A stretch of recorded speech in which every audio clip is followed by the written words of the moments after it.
the topic which we are going to see is key concept of trait approach. So before we are going to this key concept, we can see the meaning of trait theory of leadership. Leadership are born with certain traits, making them great men destined for leadership.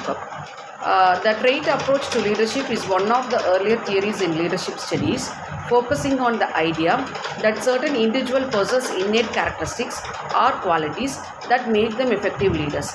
This approach suggests that leadership is something people ought to be with rather than something that can be developed or learned over time. It emphasizes identifying the personal traits of the differentiate leaders from non-leaders. Next, we can see the characteristics of trait leadership. High responsibility. Successful leaders are also autonomously responsible for their own decision and the decision of their followers without any excuse at any cost. Goal-oriented thinking. Leaders always take actions with predetermined and clear goals. Generally, the objectives are long-term and beneficial for the entire group. Next one is task competency and efficiency. Leaders are expected to understand a wide range of specialization. Further, they constantly seek chances to maintain their competency at a workplace as an example for their subordinates within the organization. Next one is great empathy. Effective leaders also possess high level of empathy for their subordinates. Communication and charm. Effective leaders can communicate plans and ideas to their subordinates. Achievement striving. Successful leaders also ambitiously thrive towards constant achievement and success. Next, we can see the key concepts of trait approach. Innate characters. The trait approach is based on the assumption that some people are born leaders and possess natural abilities that make them effective in leading others. These characteristics are thought to stable over time. Leader traits. The core of this theory is identifying specific traits that successful leaders have over time. Research has identified common traits such as intelligence. Effective leaders often have higher than average cognitive abilities, allowing them to make sound decisions and process complex information. Next one is self-confidence. Leaders with confidence in their abilities and decisions inspire trust and motivation in their followers. Determination.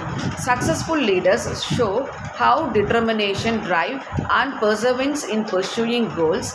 Integrity. Honesty and moral uprightness are crucial as they build trust and credibility. Sociability. The ability to interact effectively with others, build relationships, and foster collaboration. Focus on the leader. The trait approach centers around the leader as an individual rather than focusing on their interactions with the followers or the context of leadership situations. It assumes that leadership effectiveness depends primarily on the personal characteristics of the leader. Historical perspective. Early studies of leadership traits, particularly in the early 20th century, focused on the history like political or military leaders, assuming the certain inherited traits on the theory. Next, we can see the strength of the trait approach. Simplicity. The trait approach is straightforward, easy to understand, and initiative. People naturally attribute leadership to certain personal qualities. Predictive power. It suggests that by identifying the right traits in individuals, we can predict who is more likely to be an effective leader. The next one is helps in leadership selection. This approach can be useful in identifying potential leaders by focusing on the specific trait during recruitment or promotion processes. So now we can see the criticisms trait theory of leadership. A prominent criticism of the trait theory of leadership is that the theory can only predict leaders' emergence, not leaders of effectiveness. Trait theory of leadership key takeaways. The trait theory of leadership builds off from the great man theory of